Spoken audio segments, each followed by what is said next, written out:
Accusing the Iran for everything, I think that is not necessary and also is not beneficial for the both countries. I think that when we say that Al-Qaeda has relation with Iran is completely a joke.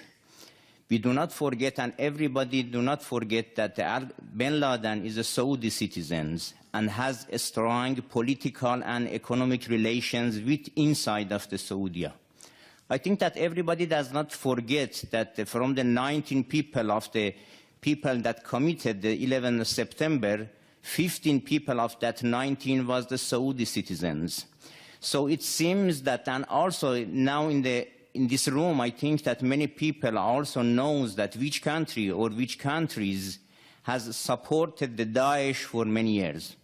Just I would like to mention that the things that Minister mentioned here is completely against and opposite to the policy of the European Union leaders and even United States that does have relations with Iran regarding especially the recent cases of the nuclear negotiation.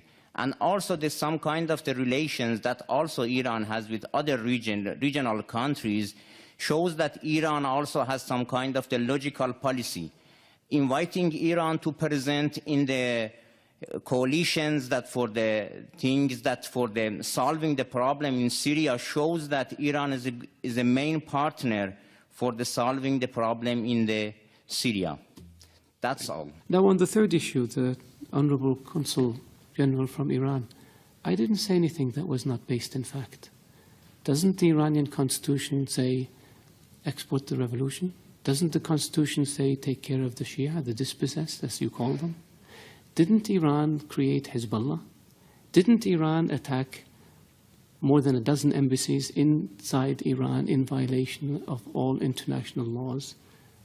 We didn't attack them. Iran did.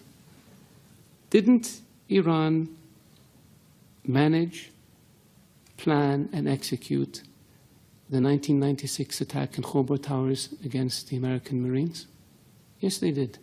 The control officer was Brigadier General Sharifi. You're a military attaché in Bahrain. The bomb maker was Hezbollah. The explosives came from the Bekaa Valley. The top 3 leaders of the plot escaped and have been living in Iran ever since. Isn't that sheltering terrorists? One of them we captured last year in Lebanon with an Iranian passport, not a Saudi passport, even though he's a Saudi citizen. Isn't that aiding and abetting terrorists? We didn't make this up.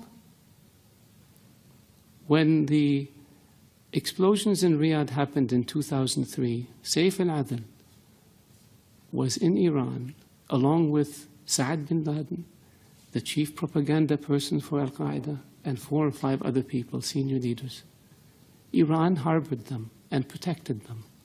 We asked for them to be extradited. It was refused. Some of them are still in Iran. We didn't invent this. This is the fact. The order to blow up 3 housing compounds in Riyadh in 2003 was made by Saif al-Adl, the chief of Al-Qaeda operations, while he was in Iran. We have the phone conversation on tape. We didn't make this up. Ronald Reagan used to say that facts are stubborn things. They are stubborn because we can't get around the fact. Hezbollah is a terrorist organization. Attacking embassies is very clear. They don't just blow themselves up. Somebody does it. Killing diplomats. Diplomats don't commit suicide by shooting themselves 3 times. Somebody's responsible. Iranian agents have been linked to terrorist attacks in Europe, to terrorist attacks in South America. We didn't make this up. This is the world. This is evidence. And so, yes, we wish and hope that Iran, a great nation, can be a great neighbor to us. But it takes 2 to tango. It takes willingness to give up this expansionist, aggressive policies and return to international norms and behaviors if you want people to deal with you. And our hand is extended to Iran. It has been for 35 years. But what we get in return are diplomats killed, embassies blown up, terrorists. We have Iranian agents captured in Saudi Arabia for plotting terrorist attacks. We stopped 4 shipments of weapons that Iran was trying to smuggle to the Houthis in Yemen. We have explosives that Iran tried to smuggle into Saudi Arabia, Bahrain, Kuwait. This is not fiction. And this is not child's play. This is aggressive behavior. This is unacceptable behavior. This is behavior that violates all norms of international behavior and international law. That's why Iran is designated as a state sponsor of terrorism, and that's why Iran is sanctioned for its support of terrorism, not by us, by the international community. So could it be that the whole world is wrong and Iran is right? Could it be that maybe international law that says peaceful relations and non-interference in the affairs of others is wrong, and Iran's approach of aggressively pursuing your objective, irrespective of how you do it, is correct? I don't think so.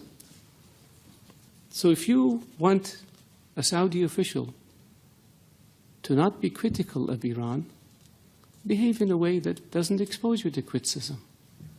And so far, your history has been one of death and destruction, disregard for international law, and disregard for principles that have existed since the advent of nations, which is good neighborliness and non-interference in the affairs of others.